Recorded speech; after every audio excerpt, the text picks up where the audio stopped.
أعوذ بالله من الشيطان الرجيم بسم الله الرحمن الرحيم وزكريا إذ نادى ربه رب لا تذرني فردا وأنت خير الوارثين فاستجبنا له ووهبنا له يحيى وأصلحنا له زوجه إنهم كانوا يسارعون في الخيرات ويدعوننا رغبا ورهبا وكانوا لنا خاشعين صدق اللہ العظیم۔ یہ سورۃ الانبیاء کی آیت نمبر 89 اور آیت نمبر 90، یہ دو آیتیں آپ حضرات کے سامنے پڑھی گئی۔ جیسا کہ پچھلی کئی آیات سے سلسلہ چل رہا ہے انبیاء علی نبینا وعلیہم الصلاۃ والسلام کا، اور مختلف پیغمبروں کا تذکرہ آپ حضرات کے سامنے آیا۔ حضرت ابراہیم علیہ الصلاۃ والسلام سے بات شروع ہوئی تھی، اور گزشتہ جو کل کا درس تھا اس میں حضرت یونس علیہ الصلاۃ والسلام کا تذکرہ گزرا کہ ان پر جو حالات آئے اور ایک آزمائش میں گرفتار ہو کر مچھلی کے پیٹ میں قید ہو گئے، لیکن ان تمام پیغمبروں نے اپنے اوپر آنے والی ان آزمائشوں میں، ان تکلیفوں میں صرف اور صرف جس ذات کی طرف رجوع کیا اور جس ذات کو پکارا، وہ کون سی ذات تھی؟ اللہ کی ذات تھی۔ اللہ کی ذات کو پکارا، اللہ کی طرف متوجہ ہوئے اور اللہ کے سامنے اپنے ہاتھ دراز کیے۔ اس لیے ہر پیغمبر کی ایک خاص دعا بن گئی۔ ادعیہ پیغمبر مختلف دعائیں ہیں، حضرت آدم علیہ الصلاۃ والسلام سے لے کر جناب نبی کریم صلی اللہ علیہ وسلم تک۔ تو آج کی جو آیات ہیں اس میں بھی اللہ نے تذکرہ فرمایا حضرت زکریہ علیہ الصلاۃ والسلام کا۔ ان آیات کا ترجمہ ہے وَزَكَرِيَّا إِذْ نَادَى رَبَّهُ، اور تم یاد کرو حضرت زکریہ علیہ الصلاۃ والسلام کو جب انہوں نے پکارا اپنے رب کو، رب لا تذرنی فردا، اے اللہ مجھے اکیلا مت چھوڑیے گا۔ ان کی بڑھاپے تک اولاد نہیں ہوئی، تو اللہ سے مانگا کہ اے اللہ مجھے اکیلا مت چھوڑیے گا، وَأَنْتَ خَيْرُ الْوَارِثِينَ، جب کہ آپ ہی سب سے بہترین وارث بننے والے۔ فَاسْتَجَبْنَا لَهُ، اللہ فرما رہے ہیں ہم نے ان کی پکار کو سن لیا۔ وَوَهَبْنَا لَهُ يَحْيَىٰ، اور ہم نے ان کو عطا کر دیے یحییٰ، نے بیٹا عطا کیا، اور اس بیٹے کا نام کیا تھا؟ یحییٰ علیہ السلام۔ وَأَصْلَحْنَا لَهُ زَوْجًا، اور ہم نے ان کے لیے ان کی بیوی کو اولاد کے قابل بنا دیا۔ إِنَّهُمْ كَانُوا يُسَارِعُونَ فِي الْخَيْرَاتِ، ایسا کیوں ہوا؟ فرمایا بے شک یہ وہ بندے تھے جو سبقت کرنے والے تھے نیکی کے کاموں میں۔ وَيَدْعُونَنَا رَغَبًا وَرَهَبًا، اور یہ ہمیں ہی پکارنے والے تھے امید کے ساتھ اور خوف کے ساتھ۔ وَكَانُوا لَنَا خَاشِعِينَ، اور یہ ہمارے سامنے ہی عاجزی اختیار کرنے والے تھے۔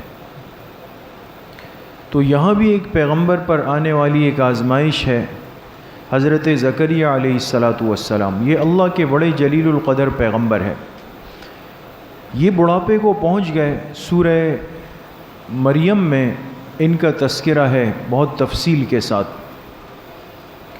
اور انہوں نے اللہ پاک کے سامنے اپنی کیفیت بھی بیان کی۔ وَاشْتَعَلَ الرَّأْسُ شَيْبًا، اے اللہ میں اتنا بوڑھا ہو گیا ہوں کہ میرے سر میں سفیدی پھیل گئی ہے، یعنی انتہائی بڑھاپا، خود بھی بڑھاپے میں اور ان کی اہلیہ بھی نہایت بڑھاپے میں تھی، ضعیف تھی، تو اولاد نہیں تھی۔ ان کی کفالت میں اللہ پاک نے دیا حضرت مریم کو۔ حضرت مریم یہ والدہ ہے کن کی؟ حضرت عیسیٰ علیہ السلام کی، اور ان کی جو تفصیل ہے اس سے آپ حضرات واقف ہیں، بارہا وہ واقعہ آیا ہے۔ تو حضرت مریم کی جب ولادت ہوئی تو ان کی پیدائش سے پہلے ان کی والدہ حضرت حنہ نام تھا۔ حضرت مریم کی والدہ کا نام تھا حنہ بنت فاقوس۔ حضرت حنہ نے ایک نظر مانی، نظر یہ تھی کہ اللہ مجھے جو اولاد دے دیں گے میں اس کو بیت المقدس کی خدمت کے لیے وقف کر دوں گی۔ اس زمانے میں لوگ یہ نظر مانتے تھے اور جائز تھی۔ تو ذہن میں یہی تھا کہ ظاہر سی بات ہے کہ مسجد کی خدمت کون کر سکتا ہے؟ مرد کر سکتا ہے نا، لڑکا کر سکتا ہے۔ تو ان کا ذہن یہ تھا کہ اللہ پاک مجھے اولاد نرینہ دیں گے اور وہ مسجد اقصیٰ کی بیت المقدس کی خدمت کریں گے۔ جب حضرت حنہ کو حمل ٹھہرا اور ولادت جب ہوئی تو بجائے لڑکے کے بچی پیدا ہو گئی۔ یہ پریشان تو ہوئی کہ ہم نے تو اللہ پاک سے اولاد نرینہ اس لیے مانگی تھی کہ اس کو اللہ کے گھر کے لیے وقف کریں گے، اب یہ بچی ہو گئی۔ تو اللہ نے ان کو تسلی دی، قرآن کریم میں وہ الفاظ ہیں اور فرمائے وَلَيْسَ الذَّكَرُ كَالْأُنثَىٰ، یہ بچی آپ کو ایسی ملی ہے کہ کوئی اولاد نرینہ بھی اس کا مقابلہ نہیں کر سکتا۔ یہ بڑی شان والی بچی، بہت مطمئن ہو گئی۔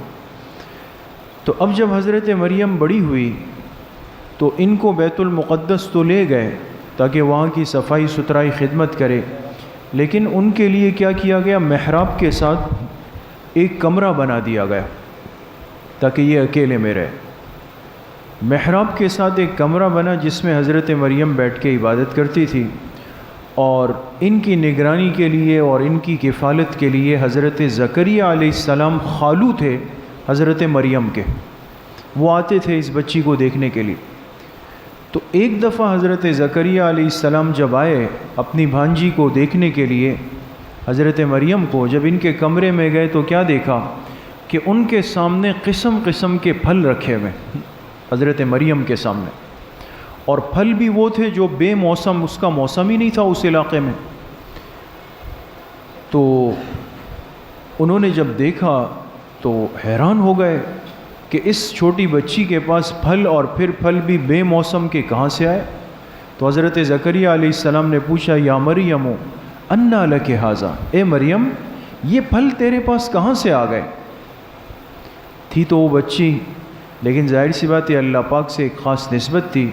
قالت ہوا من عند اللہ، تو وہ کہنے لگی یہ تو اللہ کے ہاں سے آئے، یعنی اللہ نے مجھ پہ فضل کیا ہے اور اللہ نے اپنی طرف سے میرے لیے پھل بھیج دیے۔ اب دیکھیں یہ وہ موقع تھا کہ حضرت زکریہ علیہ السلام کے دل کو ایک جھٹکا لگا۔ بہت ساری چیزیں جائے عبرت ہوتی ہے، ہم تو چونکہ ایک مشینی زندگی کا حصہ ہے، بڑی سے بڑی چیز دیکھ کر بھی نظر دنیا پر ہے، مادیت پر جا رہی ہے اور کسی چیز پر نہیں۔ حالانکہ انسان جب عبرت کی کوئی چیز دیکھ لے یہ دعا کا بہت بڑا موقع ہوتا ہے اور ہم اس کو ضائع کر دیتے ہیں۔ جب اللہ کی ایسی کوئی عجیب و غریب قدرت نظر آئے جو ہمارے ذہن سے اوپر کی ہو، علماء نے فرمایا کہ یہ اللہ سے اپنی ہر چیز مانگنے کا موقع ہے۔ تو زکریہ علیہ السلام تو پیغمبر تھے، بے موسم کے پھل بچی کو دیے، فوراً اللہ کی طرف متوجہ ہوئے فوراً، اور کہنے لگے ہنالک دعا زکریہ ربہ قال رب هب لی من لدنک ذریۃ طیبہ انک سمیع الدعاء۔ فرمایا اے اللہ اگر آپ اس معصوم بچی کو بے موسم کے پھل دے سکتے ہیں تو مجھے اس بوڑھی عمر میں اولاد بھی دے سکتے ہیں۔ رب هب لی من لدنک ذریۃ طیبہ، اے اللہ مجھے اپنی طرف سے ایک پاکیزہ اولاد دے دیجئے، طیبہ پاکیزہ اولاد، انک سمیع الدعاء، آپ ہی دعاؤں کو قبول کرنے والے، آپ ہی سننے والے۔ اب اللہ کی قدرت کو دیکھ کر اللہ سے ایک اور ایسی دعا مانگی جو ظاہراً عقل کے خلاف ہے۔ 100 سال کے اوپر کے بڑھاپے میں اور 90 سال کی بڑھیا عورت سے اولاد عقل میں نہیں آ سکتی، لیکن اللہ پاک اس پہ قادر ہے۔ تو جب اللہ پاک سے دعا مانگی تو اللہ پاک نے ان کی دعا کو قبول فرمایا۔ اسی کا تذکرہ یہاں پر ہے کہ انہوں نے اللہ پاک سے سوال کیا اور کہا رب لا تذرنی فردا، اے اللہ میں تو بڑھاپے کو آ گیا، اکیلا ہوں، اولاد نہیں ہے، مجھے اس طرح اکیلا مت چھوڑیے گا، اکیلا مت چھوڑیے گا۔ لیکن پیغمبر کے ادب کو دیکھیں، آگے فوراً کیا کہا وَأَنْتَ خَيْرُ الْوَارِثِينَ، اے اللہ میری سوچ یہ نہیں ہے کہ میرا کوئی دنیا کا وارث پیدا ہو جائے۔ انسان تو آج اسی لیے مانگتا ہے نا کہ میرا ولی وارث ہو جو میری سیٹ سنبھالے۔ فرمایا اے اللہ میں اس لیے نہیں مانگ رہا کہ میرا دنیا کا وارث ہو، اس لیے وَأَنْتَ خَيْرُ الْوَارِثِينَ، سب سے بہترین وارث تو آپ ہیں، آپ ہیں ہماری ولی اور وارث ہے، سب کچھ آپ کے پاس لوٹ کر آنے والا ہے، آپ کے ہوتے ہوئے ہمیں کسی وارث کی ضرورت نہیں، لیکن اے اللہ میں اولاد کیوں مانگ رہا ہوں؟ دیکھیں یہ بھی قرآن کریم نے دوسری جگہ بتایا، اے اللہ میں اولاد کیوں مانگ رہا ہوں؟ یرثنی ویرث من آل یعقوب، اے اللہ آپ نے ہمارے خاندان کو ایک دین کا، نبوت کا سلسلہ دیا ہوا ہے، اس لیے کہ پیغمبروں کا ایک سلسلہ آ رہا تھا اوپر سے حضرت یعقوب علیہ السلام سے، کہ اللہ ہمارے خاندان میں ایک علمی، ایک دینی ایک سلسلہ چل رہا ہے اور وہ ہم سب نے اپنی اولاد میں منتقل کیا، اب مجھے ایسا لگتا ہے کہ یہ سلسلہ جو آپ کے دین کا ہے، آپ کو راضی کرنے کا ہے، یہ مجھ پہ رک نہ جائے، ایسی اولاد دے دے کہ جو آل یعقوب کی وارث بن جائے، آپ کے دین کے کام کو لے کر چلتی رہے۔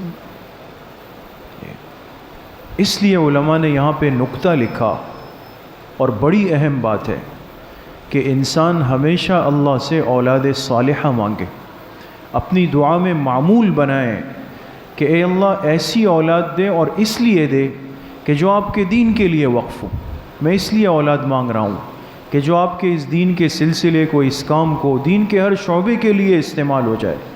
جب انسان اللہ سے اولاد صالحہ مانگتا ہے، اور ظاہر سی بات ہے کہ ہمارے مانگنے کا ظرف ہے اور اللہ پاک کے دینے کی شان ہے، اللہ کے خزانے کتنے ہیں تو ہم سوچ بھی نہیں سکتے، تو جب مانگنا اس ذات سے ہے جو ہر چیز پہ قادر مطلق ہے، تو ایسی چیز اللہ سے کیوں نہ مانگی جائے جو انسان کی دنیا آخرت کی راحت ہو، آنکھوں کی ٹھنڈک ہو، سکون اور نجات کا ذریعہ ہو۔ اس لیے دعا سکھائی کہ انسان دعا مانگے، ربنا ہب لنا من ازواجنا وذریاتنا قرۃ اعین واجعلنا للمتقین اماما۔ علماء نے لکھا ہے جن بچے بچیوں کے رشتوں میں پریشانیاں اور رکاوٹ ہو، تو یہ قرآن کریم کی آیت اگر یہ بچے اس کو پڑھتے رہیں، مستقل معمول بنائیں، تو ایک تو اللہ ان کو غیب سے رشتوں کا انتظام بھی کرتے ہیں، اور پھر اللہ ان کے مقدر میں ایسی اولاد دیتے ہیں جو ان کی آنکھوں کی ٹھنڈک بن جاتی۔ ربنا ہب لنا من ازواجنا وذریاتنا قرۃ اعین واجعلنا للمتقین اماما، یہ پوری آیت، یہ پابندی سے انسان پڑھتا ہے، رشتوں کی پریشانیاں اللہ پاک اس سے ختم کرتے ہیں۔ تو حضرت زکریا علیہ السلام نے اللہ پاک سے دعا کی کہ اے اللہ اس بڑھاپے میں اب کیا کریں، اب ہمارے اس چلتا ہوا سلسلہ رک نہ جائے، ہمیں کوئی دین کا وارث دے دیجیے۔ تو اللہ پاک نے فرمایا فاستجبنا لہ، ہم نے ان کی دعا سن لی، قبول کر لی، اور ہم نے ان کو بیٹا دیا جس کا نام تھا یحییٰ۔ اب ذہن میں ایک سوال اٹھ رہا تھا کہ اللہ نے اس بڑھاپے میں جو اولاد دی، تو کیا یہ غیب سے اولاد آ گئی یا ان کو دوسری شادی کرنی پڑی کسی نوجوان عورت سے؟ تو اللہ نے فرمایا نہیں، جب اس بڑھاپے میں اولاد دے سکتا ہوں، اس پہ قادر ہوں، تو ان کی بیوی میں اس کی صلاحیت بھی پیدا کر سکتا ہوں۔ وَأَصْلَحْنَا لَهُ زَوْجَهُ، اور ہم نے ان کے لیے ان کی بیوی کو اولاد کے قابل بنا دیا۔ اللہ پاک کر سکتے ہیں، انسانی ذہن ہے، انسان کہتا ہے اس عمر تک پہنچ کر پھر اولاد نہیں ہو سکتی، لیکن اللہ اپنی قدرت کے کرشمے دکھاتے ہیں۔ اور ہمارے کتنے اکابر گزرے، ہمارے حضرت شیخ الاسلام حضرت مولانا سید حسین احمد مدنی رحمۃ اللہ علیہ کے بارے میں لکھا ہے کہ اللہ پاک نے ان کو 70 سال کی عمر میں اولاد نرینہ دی، ان کے ہاں بیٹا ہوا۔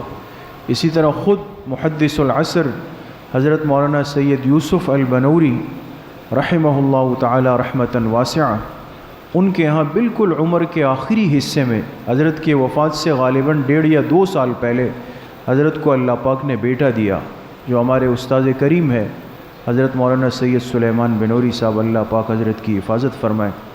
تو وہ بھی 70-71 سال کی عمر میں اللہ پاک چاہے تو اپنے قدرت کے کرشمے ظاہر فرماتے ہیں۔ ہر چیز سے ایک سبق اور پیغام میرے دوستوں بزرگوں یہ ہے کہ انسان کا رجوع صرف کس ذات کی طرف ہو؟ اللہ کی طرف۔ ہماری تکلیف، ہمارا رزق، ہماری اولاد، ہماری پریشانیاں، ہمارے رشتے، ہر چیز کا ایک اور اکیلا منفرد اور یقینی حل، آج اس دروازے پہ انسان جا رہا ہے جس کا نتیجہ یقینی نہیں، ظنی ہے، امکانی چیز ہے، اور یہاں اللہ فرما رہے کہ مانگو گے تو میں ضرور قبول کروں گا، میں ضرور دوں گا، رد تو نہیں ہوگی۔ ہاں دیر سویر کا ہونا، تاخیر کا ہونا، وہ اللہ کی مصلحت کے اعتبار سے جسے انسان سمجھ نہیں سکتا۔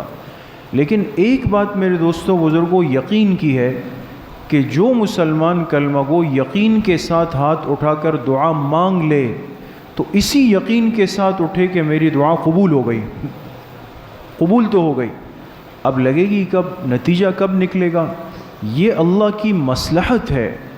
اللہ ہمارے لیے خوب جانتے ہیں کہ اس بندے کو یہ چیز کس وقت میں دینا بہتر ہے، میں اور آپ اس کو نہیں سمجھتے۔ ہم تو کہتے ہیں ابھی مانگی، گھر جائیں تو چیز تیار ہو گئی ہو، تو ظاہر سی بات ہے اس میں اگر خیر نہیں ہے ہمارے لیے تو اللہ پاک اس دعا کی قبولیت کو روک دیتے ہیں، مؤخر کر دیتے ہیں، رد نہیں فرماتے، رد نہیں ہوتی دعا۔ تو تمام پیغمبروں کی زندگیوں سے یہ عمل ملتا ہے میرے دوستو بزرگوں کہ انسان اللہ سے مانگنے کی عادت بنائے۔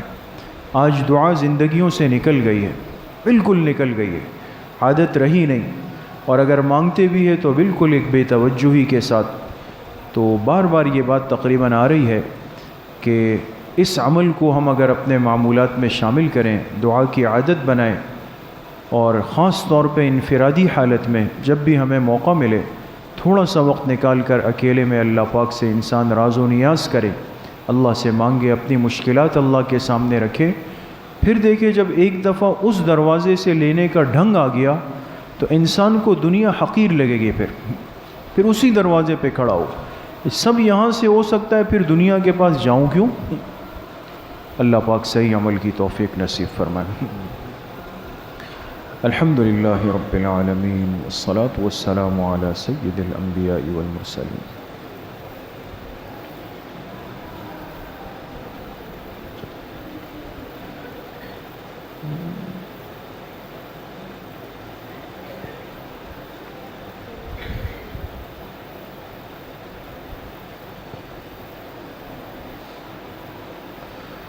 وصلی اللہ وسلم علی نبینا محمد وآلہ واصحابہ اجمعین برحمتک یا